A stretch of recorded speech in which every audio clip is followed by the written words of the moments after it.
आज हमारे साथ है हमारे देश के जेल मंत्री मिस्टर लोहा सिंह जी। स्वागत है। अच्छी बात है। नेताजी, आजकल जेलों की हालत कितनी खराब है, सारे कैदी कितने परेशान हैं। तो कैदी क्या जेलों में पिकनिक के लिए गए हैं? अरे कैदी हैं, परेशानी तो होगी।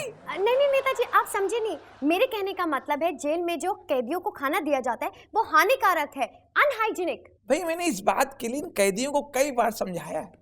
पिछले दिनों में 15 अगस्त में अंदर गया था, वहां मैंने कैदियों से कहा कि खाना खाने से पहले प्रार्थना कर लिया करो, सुनते नहीं। पर नेताजी, आजकल तो कैदियों की ये शिकायत है कि उन पे ध्यान नहीं दिया जाता। क्या बात कर रही हैं आप?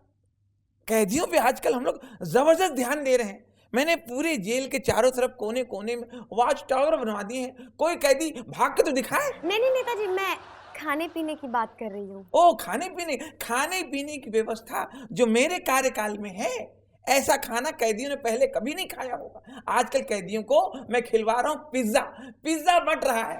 पर नेताजी, जो पिज्जा आता है वो कैदियों के लिए कम पड़ जाता है। हाँ, तो उसका सॉल्यूशन है मेरे पास। मैं जेलर से कहूंगा आज से पिज्जे को 6 टुकड़ों में नहीं 12 टुकड़ों में काटा करें। हमारे साथ है हमारे देश के एक और महान नेताजी मिस्टर घोटाला कुमार। आइए करते हैं उनसे कुछ बातचीत। स्वागत है आपका सर। नमस्कार सर, हमने सुना है कि आप स्कैम में पकड़े गए हैं और फिर भी आपको शर्म नहीं आई? नहीं, आपने दरअसल गलत सुना है। हम स्कैम में नहीं पकड़े गए हैं, स्कैम पकड़ा गया है। सर, आजकल तो स्कैम बहुत सामने आ रहे हैं। ये क्या ऐसा हुआ है कि सारे नेताओं का घोटाला करने का स्पीड जो है वो बहुत तेजी से बढ़ गया है? नहीं, ऐसी बात नहीं है। घोटाले करने की स्पीड तो वही है, घोटाले सामने आने की स्पीड जरूर बढ़ गई है। ये प्रॉब्लम हुई है। आप कुछ भी कहिए, लेकिन हमारे देश के सारे नेताओं का समय हमेशा अच्छा ही होता है। नहीं, अब ऐसा नहीं है। आजकल हम नेता लोग बहुत बुरा समय फेस कर रहे हैं। आजकल घोटाले के बाद अगर पकड़े जाओ तो इस्तीफा भी देना पड़ता है। ये नया शुरू हुआ है जो बहुत ही गलत है। साहब नमस्ते। नमस्ते। हाँ बोलो।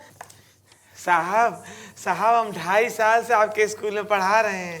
क्या बात है, वाह वाह वाह वाह। साहब, मगर पगार के नाम पे आज तक 1 रुपया नहीं मिला साहब। फिर भी हम पढ़ाए जा रहे हैं। मुबारक हो। आपकी इसी ईमानदारी से खुश होके मैं आपको एक बहुत बड़ा सरप्राइज देने वाला हूँ। मतलब साहब, पूरा 2.5 साल का पगार आज मिलेगा एक साथ? अजय नहीं, अब तक जो है आप 3री, 4ठी और 5वीं कक्षा के बच्चों को पढ़ाते थे, लेकिन आज से 6ठी, 7वीं और 8वीं कक्षा के बच्चों को भी पढ़ाएंगे। भैया 2-2.5 साल में इतनी बड़ी तरक्की 5 तो बनती है। साहब, भूख से मरे जा रहे हैं साहब। हमारी आंतें हड्डी सब चिपक गई है, भूख से हालत खराब है। अरे पहले बताते, हम भूख हड़ताल के बैनर लगवा देते, आपकी भूख भी मिट जाती और मीडिया से आपको पब्लिसिटी भी मिल जाती। साहब, हम भूख से मरे जा रहे हैं, आपको मजाक सूझ रहा है। ओहो भैया, तुम्हारी कक्षा में 70 बच्चे हैं, सबके टिफिन में से एक निवाला खाओ, उससे तुम्हारी भूख भी मिट जाएगी और स्टूडेंट और टीचर का रिलेशन भी मेंटेन होगा। You know, sharing is caring.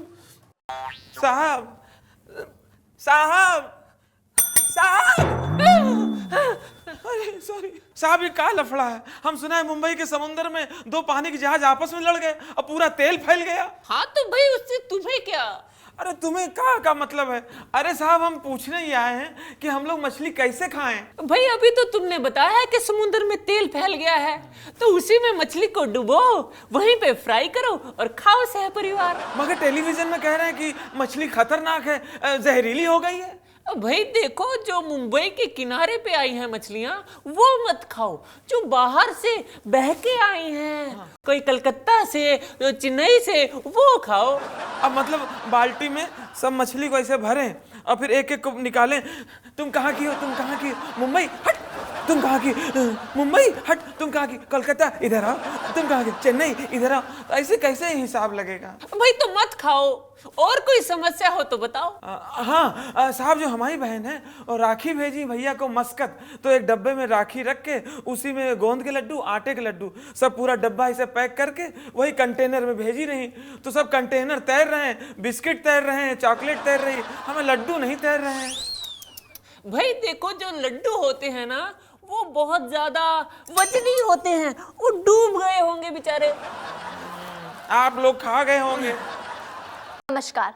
आज हमारे साथ स्टूडियो में है एक बहुत बड़े प्लेयर, बट अनफॉर्चुनेटली आजकल वो फॉर्म में नहीं है। चलिए इसका कारण जानते हैं उन्हीं से। हाँ तो सर, आप ये बताइए कि आजकल आप कुछ अच्छा क्यों नहीं कर पा रहे हैं? हम बहुत अच्छा कर रहा है। लास्ट ईयर 2009 में हम 25 ऐड किया। अभी 2010 चालू है, हम ऑलरेडी 30 ऐड कर दिया।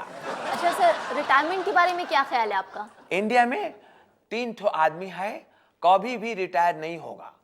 एक तो देवानंद है, दूसरा मिस्टर बच्चन और तीसरे आमी। हम लोग रिटायर नहीं होगा तो तीनों एक साथ होगा, ठीक है? जब आपकी परफॉर्मेंस अच्छी नहीं होती है तो उस वक्त आप सबसे ज्यादा किस चीज पर ध्यान देते हैं? वो टाइम पे सबसे जरूरी है रनिंग। रनिंग? और बाबा, जब हम लोग मैच हारता है तो पब्लिक एकदम गुस्सा, वो पाथर लेके हमारे पीछे भागता है। तो रनिंग अच्छा रहने से हम जल्दी जल्दी भागेगा और अपने घर में घुस जाएगा, जान बचेगा तो ही तो हम अगला मैच खेलेगा। समझ गया? नमस्कार। आज हमारे समक्ष हैं बाबा श्यामदेव जी, जो बताने जा रहे हैं अपनी नई टैक्स पॉलिसी के बारे में। हाँ बाबा जी। अपने देश की सभ्यता और संस्कृति को बचाने के लिए मैं सबसे पहले टैक्स लाऊंगा, लैला मजनू टैक्स है। लैला मजनू टैक्स? अब बाबा जी, क्या आप डिटेल में बताएंगे? कोई लड़का जब किसी लड़की को आंख मारेगा तो उसे 10 रुपए टैक्स भरने होंगे। कोई लड़का किसी लड़की को देख के सीटी बजाएगा तो उसे 20 रुपए टैक्स भरना होगा। और अगर कोई लड़का या लड़की छोटे कपड़े पहनेगा, कम कपड़े पहनेगा, तो उसे 100 रुपए टैक्स भरना होगा। और अगर कोई लड़का किसी लड़की को छेड़ता है तो उसे 200 रुपए टैक्स भरने होंगे। ये नई टैक्स पॉलिसी मैं मार्च के बाद शुरू करूंगा। अच्छा बाबा जी, अगर कोई लड़की किसी लड़के को छेड़े तो अपने रीति रिवाज बचाने के लिए मैं उस पर टैक्स लगाऊंगा 1000 रुपए। 1000? हाँ। बाबा जी, फिर तो इस टैक्स बॉक्स में आप 1200 रुपए तुरंत डाल दीजिए। क्यों? क्योंकि आपने इतने कम कपड़े पहने, उसके 100 रुपए, और कम से कम अभी तक आपने मुझे 15-20 बार आंख तो मारी दी होगी, तो कुल मिला के हो गए आपके 1200। कमाल है, मेरी बिल्ली मेरे से म्याऊं।